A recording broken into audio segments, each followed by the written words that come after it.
right, I won't be on too long. I gotta be quick this afternoon. I forgot to talk about, we were talking about hurricanes and lessons, and I forgot to bring up some stuff I experienced in the post-hurricane environment, and I really neglected to quantify that this morning. We kind of went off on some rabbit trails. Hey, Joe, what's going on, buddy? Um, Folks, if you experience a hurricane or a flood or some kind of flood-related incident, and you do the prep thing, right? You do smart, hunker down, board the windows, get the water, get the food, first aid kit. You got your shotgun by your bedside in case somebody breaks in, the whole 9 yards. Hey, what's going on, Dan? What's going on, Suburban? And the storm comes through and it makes its mess, and then it leaves, which is where Florida is right now, right? The storm has pretty much come through. They're still getting flooding because the rain is now trying to flow back out into the Gulf of Mexico. So they're getting more flooding than they had originally. And the lights are now off. Now what? See, and I think this is something we neglect sometimes, and I'm as guilty of it as any creator, is we talk about how to prep before the incident, and then we don't talk about what happens after. Hurricane Stack hit my apartment complete last night. I don't get home till well after 3. Oh, shit. That sucks, man. When you're dealing with the post environment, a couple of things I want to point out, and this is from experience because I actually had to take my son to the hospital at one point. So, one, the water that's part of the flood is, damn it, this camera's pissing me off. The water that's in the ground right after the flood has probably also overrun septic systems. It's overrun. I had more fun than ever. Okay, I must have misread it, Joe. It's overrun septic, sewage, garbage, whatever was on the ground is now in the water. That's not including bundles of fire ants, snakes, spiders, whatever the hell nature has thrown in there.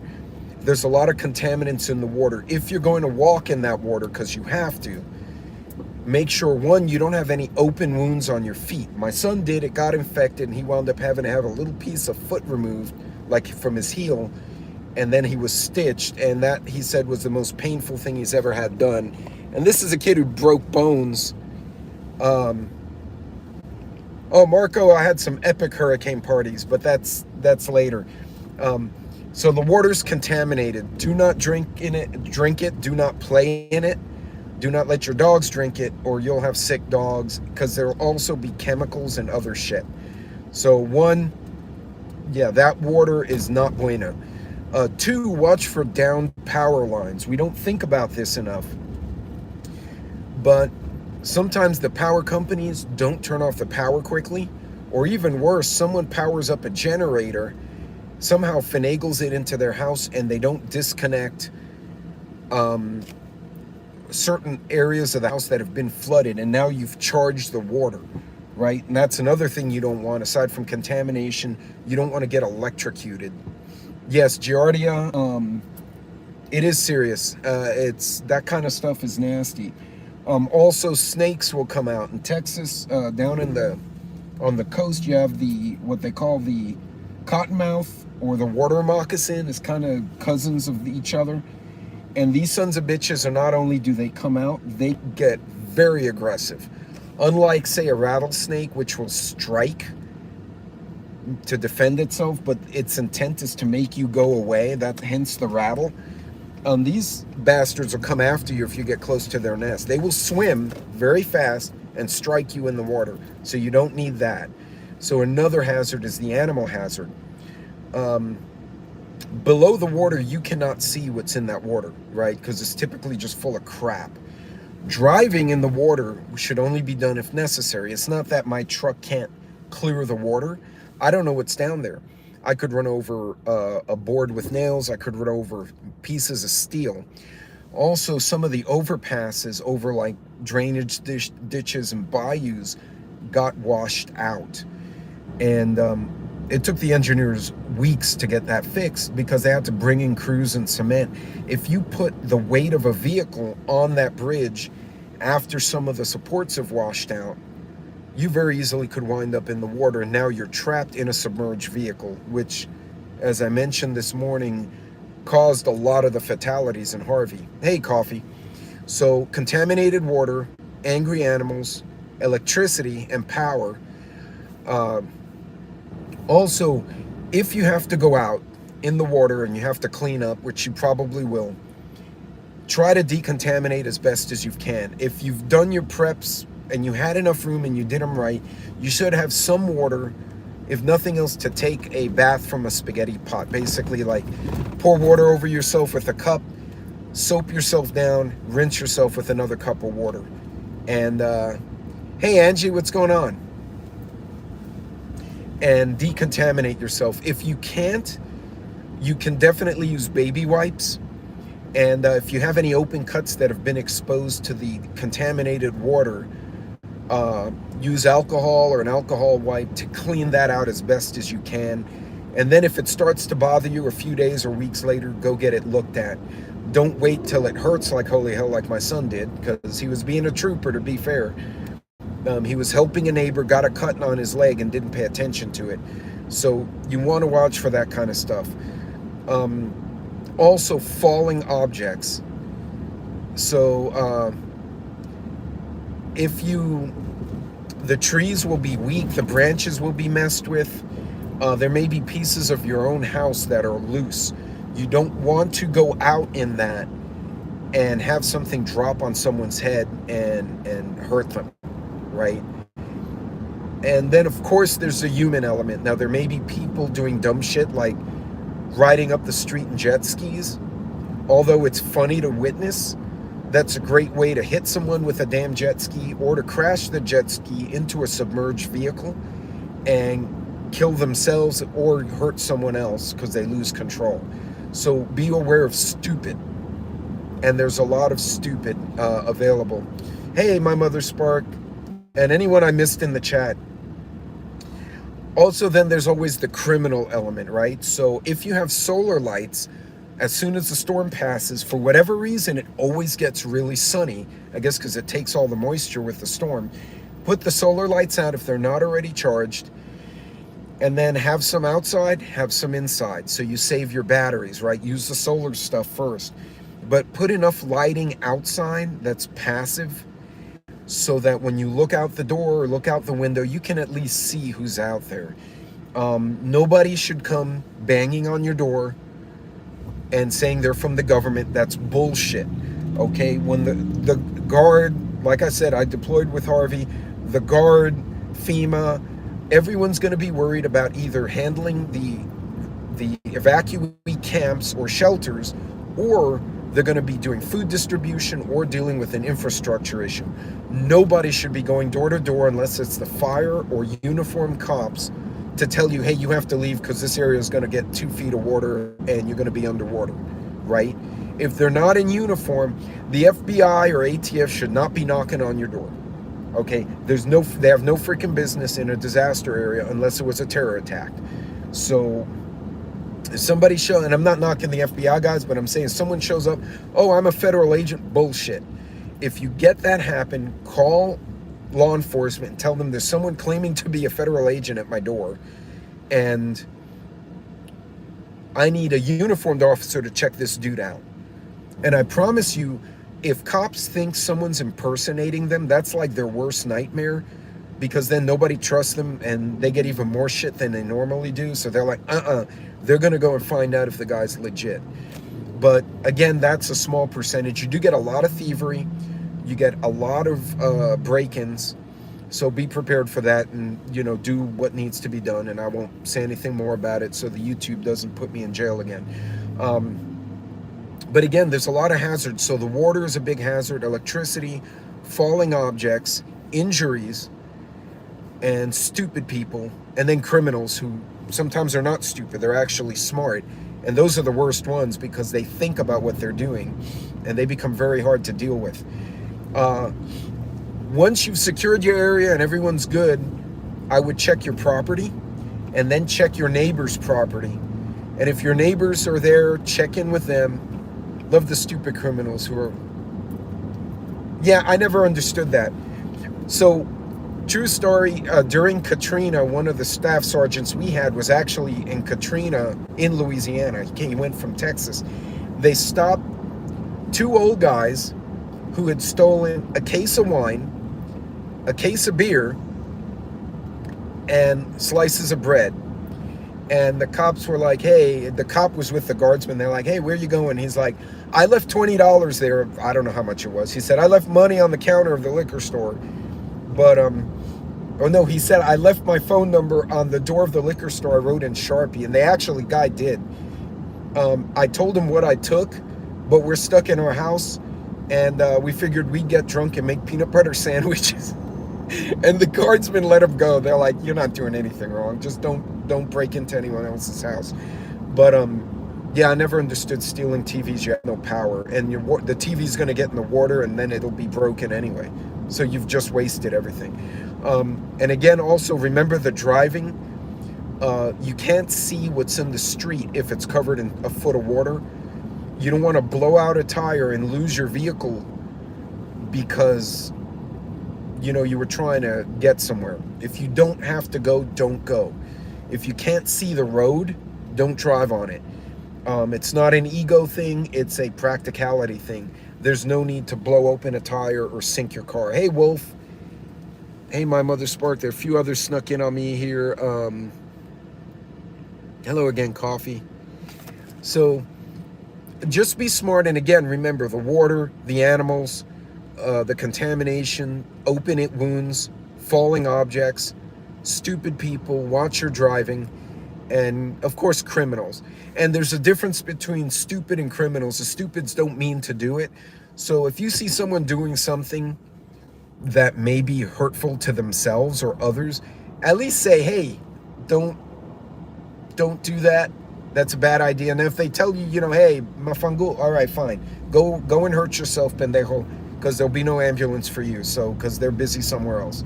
And let pendejo deal with this shit. And if he breaks his own ass, que se rompa el culo, I don't care. That's his own fault. But for anyone, you see teenagers goofing off, just talk to them. We had a bunch of teenagers playing in the Harvey water. And the parents were like, these suburban parents, get out. Johnny, I'm talking to you. I'm like, you're doing it wrong. I said, yo, kids. And they all looked at me and said, y'all swimming in shit. For real, remember the septic plant's over there. This is all caca and sewage and pee. You're swimming in it. And it's getting up in your junk. I kid you not, those kids were out of that water within 30 seconds. They were like, ugh. I said, y'all need to go home and take showers. And one of the older dads looked at me and goes, that was very effective, sir. And I'm like, yes, it was. You tell kids, oh, snakes. I'm not afraid of snakes. Oh, dirty. I'm not afraid of dirty. You're swimming in caca. Yeah, shit. That was where they drew the line. So, yeah. The ever hurricane can be large. Yes, and that's absolutely correct. I couldn't see who put that comment, but the eye of the storm can deceive you, and then you get the winds going in the other direction, and anything that was weakened by the first batch of wind may come tumbling down when the wind switches direction. So, oh, hey, independent. So be smart, and I just wanted to throw this out there. True story. So my wife works for a fuel transport company, and they do emergencies like this. So they have a bunch of vehicles headed that way to fuel up the civilians, first responders, whatever. And somebody put up on the news a video saying, oh, these trucks are stranded in the truck stop, and they're standing by waiting for the weather. And I saw one of her trucks there. So I texted a picture of the screen, and I was like, is that one of your guys? And she replies, that's Joey. He got ahead of the convoy. And he told the guys on the radio, hey, I lost the convoy. I got too far ahead. I'm going to pull over and wait for you. Then everyone got the order to stand down and hunker down till the storm passed. And he was all by himself with the semis right where the eye landed. He was like 50 miles inland, so he just got hammered. For the record, Joey is doing okay from what we hear. He basically was stuck in his truck for 8 hours. allegedly tried to pee out the door, and that failed, so he peed his leg. So peeing in a hurricane, bad idea. Go inside or get away from the wind, or pee will go everywhere. He just learned that. And but poor guy. But anyway, yeah, so mental note, if you are driving trying to flee a hurricane or a storm and it hits you, you may as well just pull over, find a safe place off the road, and weather it out as best you can. Ideally, don't drive in a storm, at least be in a building of some type. But look, I have to make this one a quick one for the afternoon video, but I wanted to remind folks, we always talk about prepping before an incident, and I don't think we often talk about, well, what happens after. And so I just wanted to point that out to you guys, because these are things we've gone through. Like I said, I had to bring one son in. I had one of the guardsmen's husbands had a falling object hit him while they were trying to clean for Harvey during the storm, between the bursts of rain, and a piece of the roof came down, hit him on the head, and gave him a bad concussion. They wound up having to evacuate and abandon the house with their dog and to get him to a hospital, and then they couldn't get back to the house for 4 days. So gotta watch them. We did have animal bites, we did have snake bites. We had at least one of the teenagers got hit by a floating pile of fire ants, and that kid, they had to hose her down. And poor girl, then they had to give her Benadryl because she was getting a reaction. So these are real things that have happened to me or to people I've seen firsthand, and I just wanted to share with you guys. Hey Johnny, hey Watchman, once you're a property, it's not like don't have the right to go back to. Well, it wasn't that they weren't allowed to, they physically could not. They were, to the Watchman's comment, there was 10 feet of water. They were on a low-lying subdivision, and when one of the a car door of all things floated into the bayou and blocked the drainage, and by the time one of the civil engineering guys figured out what was wrong and pulled that door out, it put 9 feet of water on this one subdivision. So you couldn't even get to the house. Like, you would have had to dive in to get through the front door. So, but also, and to Watchman brought up a great point. They will restrict how quickly you can get back to your property. And the cops are not doing that to be jerks, all right? At least in Harvey, you had to show a driver's license showing that you lived in that area. So like, you wanted to go back, once the water was at a reasonable height, like 2 feet, the cops would let you back in if you could show that you live there. So you just show your license, say, yeah, I live 2 streets down, and they'd let you in. And that was to prevent looting, because what the looters were doing were saying, oh, I need to get my baby's Pampers, and then they go and break into 4 houses. So they locked down a couple of subdivisions, and you had to bring your ID. So don't forget to bring your ID with you if you have to leave, so that you can get back into your area. And the cops, again, are doing this to prevent looting, which did happen. And there was also the shooting of looters, which happened a lot in Houston after the first 24 to 36 hours. The Houston people got pissed off and just started shooting the looters and criminals everywhere. Like, they must, for every 1 break-in reported, there were 4 shootings of criminals. Like, people were going, YOLO with shooting the criminals. So that was fine. But anyway, yeah, remember, bring your ID as well. That's a good point, Watchman. Thanks for mentioning it. So that you can get back into your area. But in any case, guys, I hope that helped a little bit. Feel free to share this video with any friends or family who are right now in the aftermath of the storm, so that they understand a few things they need to watch for after the storm has passed, and you're now dealing with the after effects of all that stuff. No, and Watchmen and Maui's, I don't even know what to make of Maui. Maui's something I've never seen at firsthand before like that. That was just ugly. But folks, be safe out there, be careful, and remember, don't just prep for the disaster. Have an understanding of what you may need to deal with after the disaster. I'll see you guys later this week. God bless. And don't forget, Hudson goes on tonight. We're All Gonna Die Wednesday is at 6:30 my time, or 6 my time, I think. Anyways, later today, go find Hudson and go put the notification. You guys be safe out there. God bless.